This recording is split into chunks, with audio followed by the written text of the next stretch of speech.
Hello everyone, welcome to एक study channel. स्वागत है आपका एक स्टडी चैनल में। आज हम लोग इस वीडियो के अंतर्गत पढ़ने वाले हैं प्राचीन इतिहास, और प्राचीन इतिहास में हम लोग पढ़ेंगे सिंधु घाटी की सभ्यता।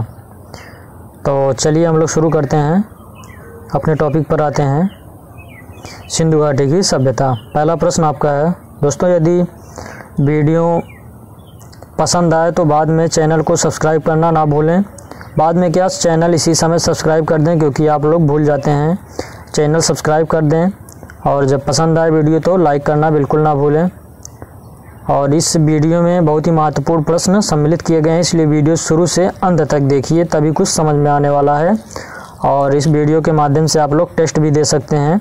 आपको हर प्रश्न के बाद 5 से 10 सेकंड का समय दिया जाएगा। आप लोग कमेंट बॉक्स में कमेंट करके आंसर भी अपना दे सकते हैं। इसमें लेखपाल, एसएससी और रेलवे में आने वाले महत्वपूर्ण प्रश्न सम्मिलित किए गए हैं। यदि यहाँ से सिंधु घाटी सभ्यता से कोई प्रश्न आता है तो आपका छूटने वाला नहीं है। सभी प्रश्न इसमें कोशिश किए गए हैं कि सम्मिलित किए जाएं, और इसका पार्ट 2 भी आएगा, तो जो छूटा होगा प्रश्न उसमें सब कुछ सम्मिलित कर दिया जाएगा।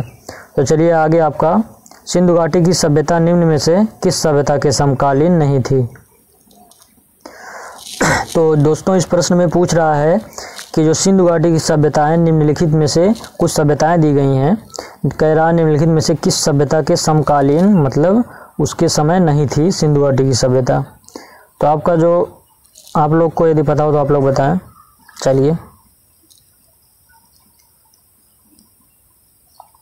चलिए हम बताते हैं। तो आपका जो इसमें प्रश्न है, 25 प्रश्न सम्मिलित किए गए हैं, लेकिन एक प्रश्न के अंतर्गत 4-5 प्रश्न बताया जाएगा। इससे आप लोग का कम से कम 50 से 60 क्वेश्चन हो सकता है, और ज़्यादा भी हो जाए, तैयार हो जाएगा, रिवीजन हो जाएगा। तो आपका इसमें जो है मिस्र की सभ्यता ये थी इसके समय। सिंधु घाटी की सभ्यता के समय मिस्र की सभ्यता थी, चीन की सभ्यता भी थी, मेसोपोटामिया की सभ्यता भी थी, यही ग्रीक की सभ्यता नहीं थी। यही आपका सही हो जाएगा।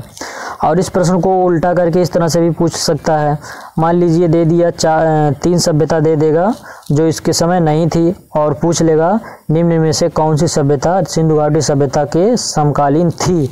तो उसमें जो एक सही रहेगा वो इन्हीं तीनों में से कोई एक देगा, ठीक है, क्योंकि ये तीनों इसी के समकालीन थे। इस तरह से भी प्रश्न बन सकता है इसमें। तो आप लोग इसको ध्यान में रखना। यहाँ से 4-5 प्रश्न आपका क्लियर हो गया। आगे आपका दूसरा प्रश्न है, सिंधु घाटी सभ्यता में घोड़े के अवशेष कहाँ से मिलते हैं, कहाँ से मिले हैं? तो यदि पता हो तो आप लोग बताएं। तो इसमें आपका कौन सा सही रहेगा? तो चलिए हम बता रहे हैं, सूतकोतदा ऑप्शन ए सही रहेगा। यहाँ से घोड़े के अवशेष मिले हैं। घोड़े का अस्थि पंजर मिला था यहाँ से, ठीक है, ध्यान में रखना। आगे आपका क्वेश्चन नंबर 3, सिंधु घाटी का स्थल कालीबंगा कहाँ स्थित है? तो इसका एक मतलब कहाँ पर क्या स्थित है, इसको अभी हम पूरा डिटेल्स में बताते हैं। फिलहाल इसका आंसर आप लोग दीजिए, क्या सही रहेगा? तो इसमें आपका सही रहेगा राजस्थान, राजस्थान में स्थित है, ठीक है, ऑप्शन ए सही है। आगे आपका आता है क्वेश्चन नंबर 4, हड़प्पा काल के मुद्रा निर्माण में किसका प्रयोग किया जाता है? तो दोस्तों इसको याद रखना, कहीं कहीं पे मुद्रा मिलता है, मुद्रा के निर्माण में, कहीं कहीं पे मिलता है मोहरों के निर्माण में। तो इससे हमें कोई मतलब नहीं, चाहे मुद्रा मिले या मोहरे मिले, हम लोग जो ऑप्शन है आपका वही सही लगाएंगे, सेल खड़ी, ठीक है। चाहे जो प्रश्न में मिलेगा आप लोग सेल खड़ी ही सही लगाएंगे। तो इसमें आपका सेल खड़ी सही रहेगा। आगे आपका आता है, हड़प्पा सभ्यता किस युग की सभ्यता थी? मतलब कांस्य युगीन सभ्यता थी, नवपाषाण युग की, लौह युग की, पुरापाषाण युग की? तो आप लोगों को बताओ, तो आप लोग बताएं। तो किस युग की सभ्यता थी? तो इसमें आपका सही रहेगा कांस्य युगीन सभ्यता थी। देखिए जो सिंधु घाटी सभ्यता का नाम है, इसके बारे में थोड़ा हम लोग जान लेते हैं। तो एक तो आपका सिंधु सभ्यता, इसको आप लोग सभी लोग जानते हैं, थोड़ा अच्छे से बता देते हैं आपको। एक आपका मिलता है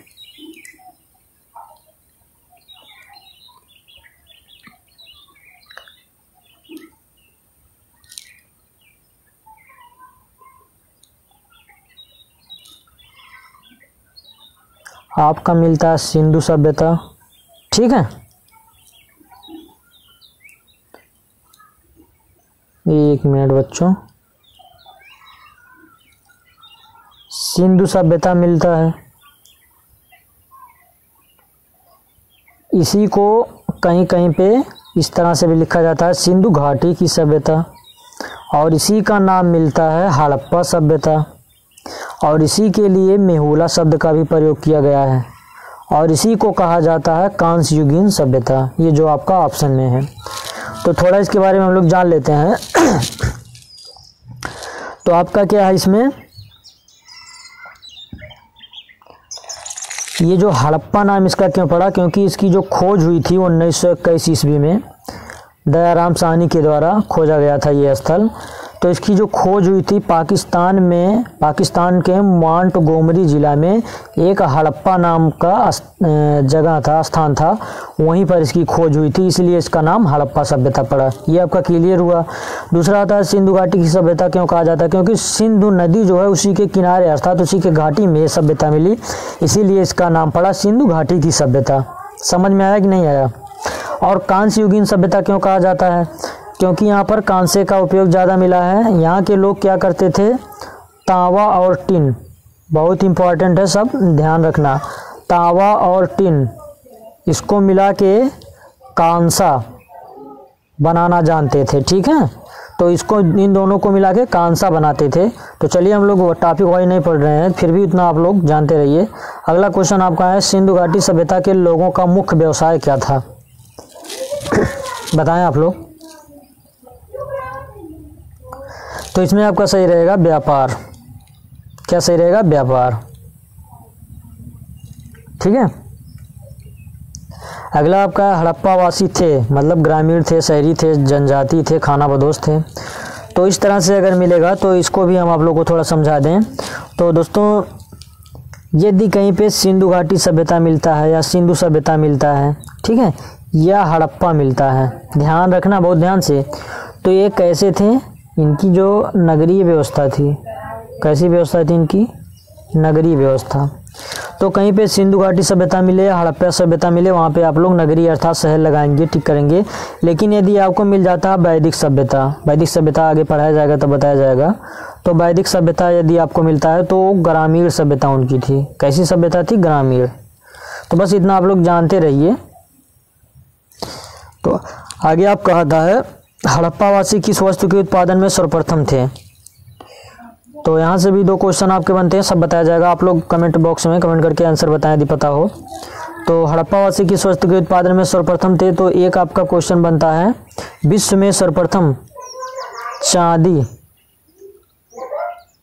का उत्पादन कहाँ पे मिला है। तो विश्व में सर्वप्रथम चांदी कहाँ से उत्पन्न हुआ था, तो यहीं हड़प्पा अर्थात सिंधु कह सकते हैं।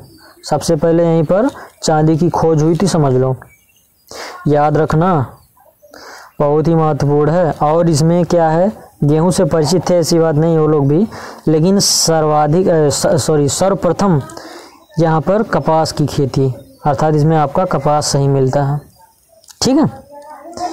तो चलिए आपका क्लियर होता है। यहाँ से हम कह रहे हैं यदि आप लोग वीडियो में हमारे साथ बने रहेंगे, पूरा वीडियो देखेंगे, तो आपका बहुत ही समझ लीजिए पूरा सिंधु घाटी की सभ्यता 80% तो इसमें क्लियर हो जाएगा। और अगला जो इसका पार्ट 2 होगा उसमें भी जो बाकी रहेगा 20% क्लियर हो जाएगा। आपका जितना क्वेश्चन बनने वाला है सब यहाँ से क्लियर हो जाएगा। तो सिंधु घाटी में पैमाने की खोज अर्थात नाप तौल की खोज, या कह सकते हैं प्रमाण या साक्ष्य कहाँ से मिला है। तो कहाँ से मिला आपका,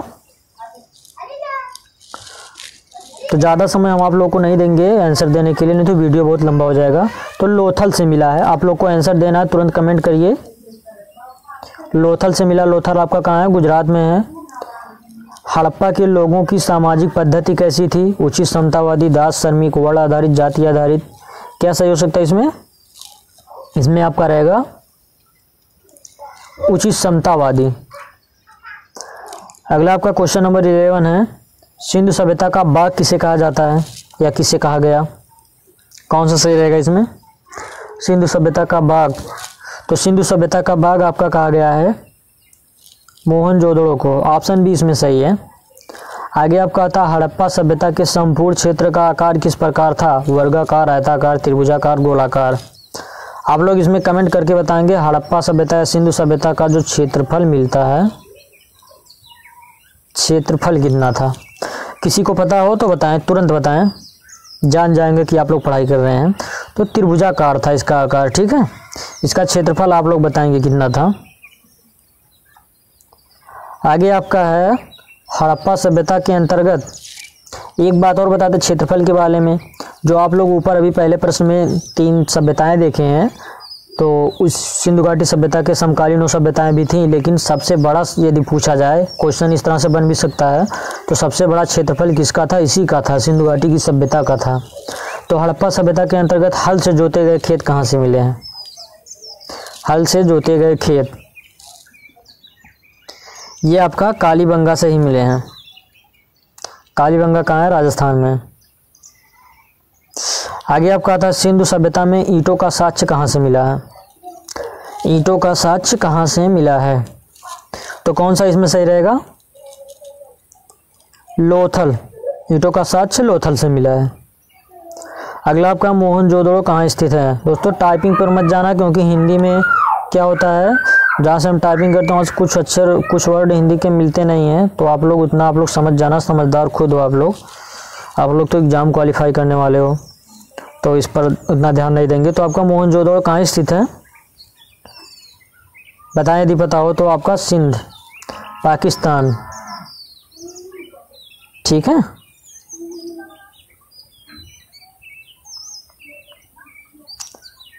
तो आगे आपका आता है सिंधु सभ्यता में बृहत स्नानागार कहाँ से मिले हैं, सिंधु सभ्यता में बृहत स्नानागार कहाँ से मिले हैं। तो इसका आंसर बताएं आप लोग। तो कहाँ से मिले हैं, मोहनजोदड़ो से मिले हैं। अगला आपका सिंधु सभ्यता के मुद्रा में किस देवता के समान चित्रण मिलता है, चित्र या इस तरह से पूछ सकता है, किस देवता के समान चित्रांकन मिला है। अर्ध शिव, अर्ध ब्रह्मा, अर्ध विष्णु, अर्ध इंद्र। तो कौन सा सही हो सकता है। सब मज़ेदार क्वेश्चन है, एकदम मज़े लेकर पढ़ते रहिए, आंसर देते रहिए आप लोग। अर्ध शिव का। आगे आपका कौन सा हड़प्पा कालीन स्थल गुजरात में स्थित है। तो गुजरात में क्या क्या स्थित है दोस्तों, एक आपका रंगपुर स्थित है, हाँ रंगपुर सुने हैं आप लोग, और एक आपका लोथल स्थित है। कालीबंगा कहाँ आपका अभी ऊपर बताया गया, राजस्थान, ठीक है। रोपड़ कहाँ, पंजाब, और बनवाली कहाँ है, हरियाणा। सब आप लोग को बता दिया गया। कुछ नगर और हैं भी आप लोग को हम समझा देते हैं, जो एग्जाम में पूछे जाते हैं, भी पूछे जाते हैं। हड़प्पा सभ्यता का सर्वाधिक मान्यता प्राप्त काल कौन सा, अर्थात इसके समय बहुत मिलते हैं। तो सबसे प्रामाणिक समय कौन सा माना गया है, जो आप लोग एग्जाम में टिक लगाकर आएंगे। तो सबसे प्रामाणिक समय कौन सा है, 2500 ईसा पूर्व से 1750 ईसा पूर्व, ये सबसे प्रामाणिक माना जाता है। कहीं कहीं 2500 ईसा पूर्व से 1700 ईसा पूर्व मिलता है। सिंधु स्थल के मोरों पर किस पशु का चित्र प्राप्त हुआ, शेर, घोड़ा, बैल, हाथी। बैल सही रहेगा। अगला आपका सिंधु घाटी सभ्यता किसके लिए जानी जाती है, नगर नियोजन, हड़प्पा के लिए, कृषि के लिए, उद्योग के लिए। किसके लिए जानी जाती है, नगर नियोजन के लिए। अभी को हम आप लोग को समझाएं, सिंधु घाटी सभ्यता या हड़प्पा सभ्यता मिल जाए नगर नियोजन अर्थात शहर, और यदि वैदिक सभ्यता मिल जाए तो ग्रामीण सभ्यता, ठीक है, ग्रामीण सभ्यता और वैदिक सभ्यता। अगला आपका भारत में खोजा गया सबसे पुराना शहर, इस तरह से पूछ सकता है इस क्वेश्चन को, भारत में खोजा गया सबसे पहला शहर या पुराना शहर। तो चाहे जैसे पूछे आप लोग क्या लगाएंगे, हड़प्पा लगाएंगे। हड़प्पा स्थल जो है भारत में जो पहले खोजा गया वही पुराना होगा, ठीक है, जो बाद में खोजा गया वो तो नया होगा। तो इसकी खोज किसने की थी आप लोग कमेंट करके बताएंगे। अभी आप लोग को लास्ट में भी एक क्वेश्चन दिया जाएगा। आपका अगला है हड़प्पा सभ्यता की खोज किस वर्ष हुई थी, ये भी आप लोग को यहीं पे मिल गया, लेकिन किसने की थी खोज आप लोग बताएंगे। तो आपका इसमें सही रहेगा 1921 में हुई थी। आपका आता है अगला क्वेश्चन, मांडा किस नदी के किनारे स्थित है। ये बहुत इंपॉर्टेंट है, ये देखिए इस तरह से आप लोग समझ सकते हैं, इस तरह से ये आपका उत्तर हो गया, इतना तो आप लोग समझते हैं। ये दक्षिण हो गया, ये आपका पूरब हो गया, ये पश्चिम हो गया। तो यहाँ पे आपका मिलता है मांडा, यहाँ पर मिलता है आलमगीर, ठीक है। यहाँ पर मिलता है आपका दायमाबाद, यहाँ पर आपका मिलता है सूतका गेंडोर। इसको यदि आप लोग कहेंगे अलग से हम वीडियो बनाकर ये जितने स्थल हैं सब कुछ अच्छे से समझा देंगे। तो किस नदी के किनारे मांडा स्थित है आपका, तो ये चिनाब नदी। यदि पूछ ले ये आपका आलमगीर तो हिंडक नदी, ठीक है। और यदि आपका पूछ ले ये कौन सा स्थल था, ये दक्षिणी वाला बताइए दायमदाबाद, ये आपका किस नदी के किनारे, परवरा नदी। और ये आपका जो इस इधर था पश्चिम साइड में एक क्या था, सूतका गेंडोर, ये आपका दास्क नदी। यदि आप लोग कहेंगे तो हम अच्छे से इसको पढ़ा देंगे, बस इतना आप लोग जानते रहिए। मांडा किस नदी के किनारे स्थित है आपका, चिनाब, ऊपर समझाया गया, ठीक है। अगला आपका हड़प्पा कालीन स्थल रोपड़ किस नदी के किनारे स्थित है। अभी को हम समझाए हैं इसलिए इसका आंसर नहीं बताएंगे, आप लोग खुद बताएंगे, ठीक है। इसका आंसर आप लोग कमेंट करके कमेंट बॉक्स में बताएंगे। इसी के साथ आज का क्लास समाप्त होता है और मिलेंगे हम लोग नेक्स्ट वीडियो इसके पार्ट 2 के साथ। और आप लोग यदि वीडियो सब्सक्राइब ना किया हो तो तुरंत वीडियो सब्सक्राइब कर दीजिए और लाइक भी कीजिए और कमेंट करके बताइए वीडियो कैसा लगा। थैंक यू, बाय बाय, धन्यवाद, जय हिंद दोस्तों।